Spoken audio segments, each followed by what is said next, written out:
Pada bulan Juli 2011, Ivan Spiegel atau yang dikenal sebagai CEO perusahaan Snapchat di dalam ruang tamunya menjelaskan tentang bagaimana Snapchat bekerja.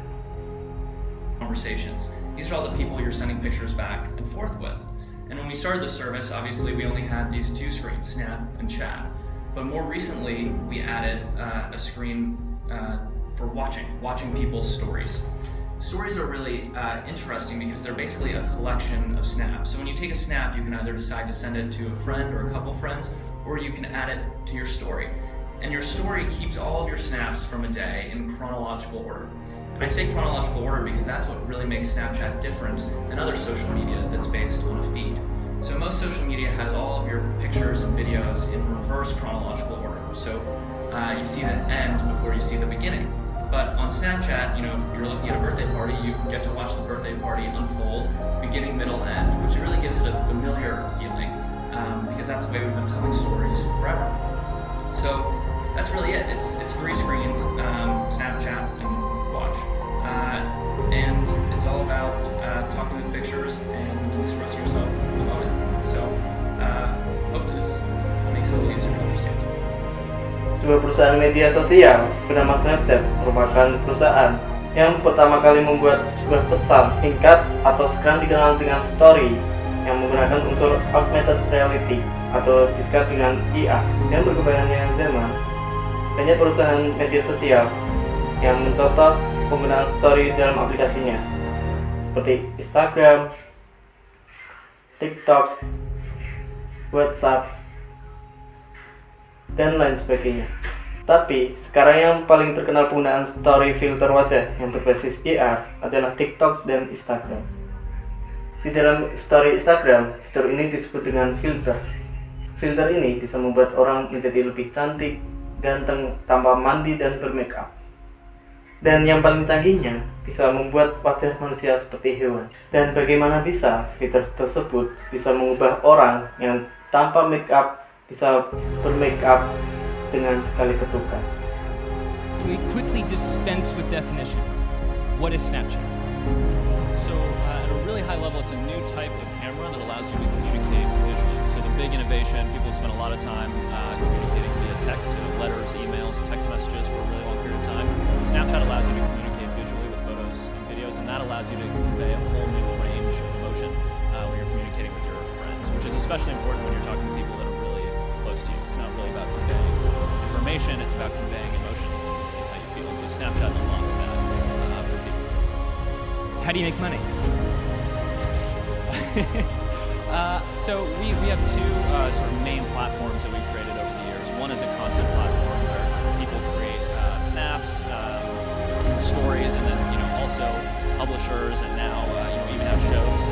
NBC has a great show called Stay Tuned, and we sell ads in between those pieces of content. And we also have an augmented reality business. When you use our camera, you can use all of these different AR lenses. That's how we talk about them. And people can sponsor those lenses so they appear higher up into our listed AR. Halo, di sini saya Maru Subarofif akan menjelaskan apa itu tentang Artificial Intelligence atau disingkat dengan AI. Kecerdasan buatan atau Artificial Intelligence atau yang disingkat dengan AI adalah simulasi dari kecerdasan yang dimiliki oleh manusia yang dimodelkan di dalam mesin dan diprogram agar bisa berpikir seperti manusia. Dan ini adalah beberapa pendapat dari orang yang terkenal mengenai apa itu AI. Interesting to me is we will use AI, as we have been, to specifically target tasks that we need or want done in place of ourselves. That's how AI will ultimately unfold. It is a renaissance. It is a golden age. We are now solving problems with machine learning and artificial intelligence that were, kind of in the realm of science fiction for the last several decades. AI is probably the most important thing humanity has ever worked on. I think of it as something more profound than electricity or fire. And anytime you work with technology, you need to learn to harness the benefits and while minimizing the downsides.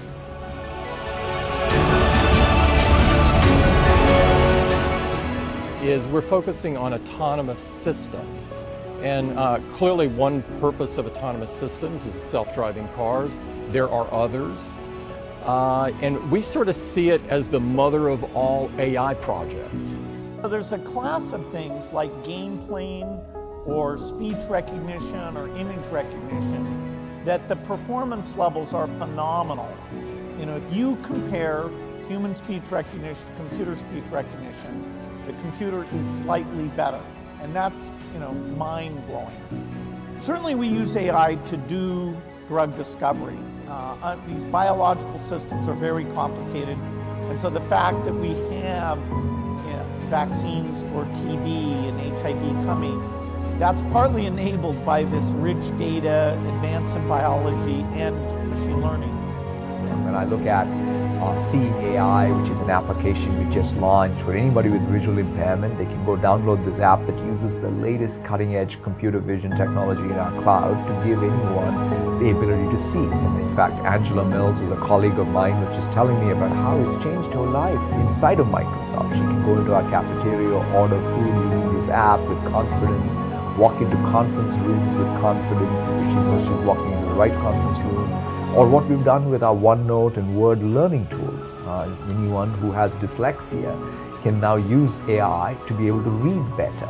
The latest release of Windows 10 has this capability called eye gaze, which is something that we learned working with Steve Gleason and the ALS patients, saying if all you have is the eye muscle and the gaze, can we help you?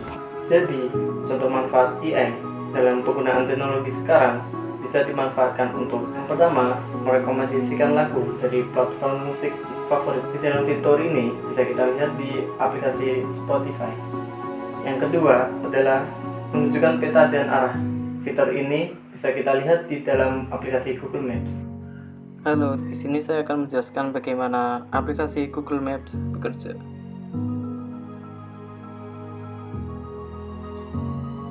Ya, misalnya dari sini, dari tempat saya mau menuju ke UNES.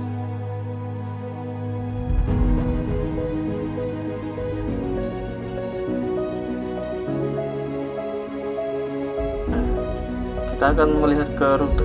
Kita akan langsung ditunjukkan oleh jalan untuk menuju ke UNES.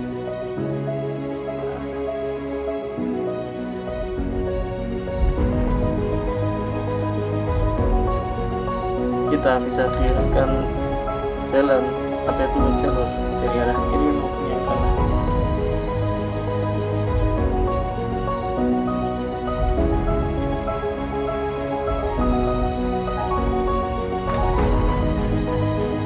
Yang ketiga adalah asisten digital.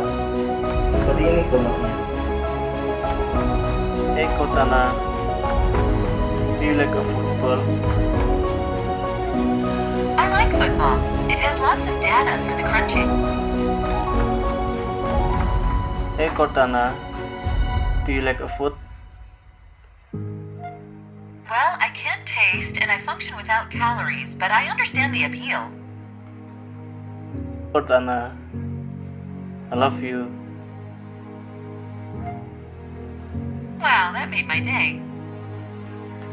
Dan yang keempat, salah satu contohnya yang saya akan bahas adalah manfaat untuk mengenali wajah.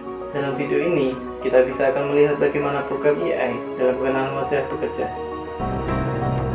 Within just a few decades, facial recognition has gone from being some staple of highly advanced security systems in movies to existing all around us and even in the palms of our hands.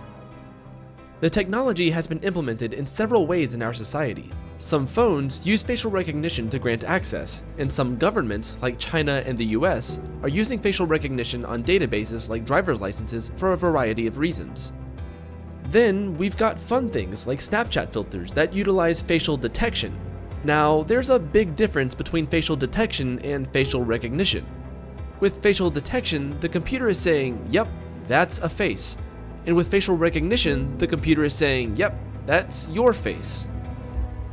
Fitur ini banyak dimanfaatkan oleh manusia untuk alat keamanan, untuk absensi wajah, dan untuk hiburan.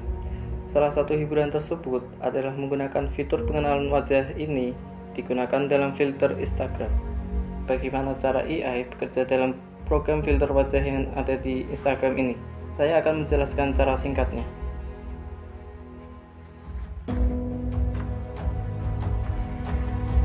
Di sini saya akan menjelaskan bagaimana program AI dapat digunakan dalam filter Instagram. Di sini kita bisa lihat bahwa filter Instagram ini bisa mengenali wajah kita. Nah, contohnya begini. Nah, program AI ini bisa memiliki acuan wajah. Nah, acuan wajah pada filter ini biasanya di atas hidungnya. Kita kalau tutupi filter Instagram ini tidak akan bisa beroperasi. Nah, kalau kita lepas, nah filter ini bisa langsung mengenali wajah kita lalu bisa menempelkan filter tersebut. Seperti ini. Nah, filter ini bisa mendeteksi kedip mata juga. Jadi kita kalau kedip-kedip artinya, nah, kalau kita bilang kiri kanan.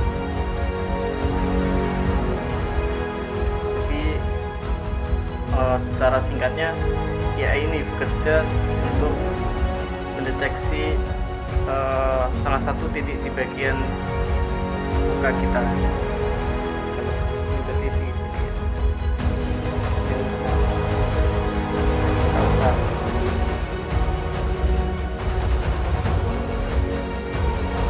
Jadi cukup sekian dari penjelasan saya mengenai tentang AI dalam penggunaan filter Instagram. Cukup sekian dan terima kasih.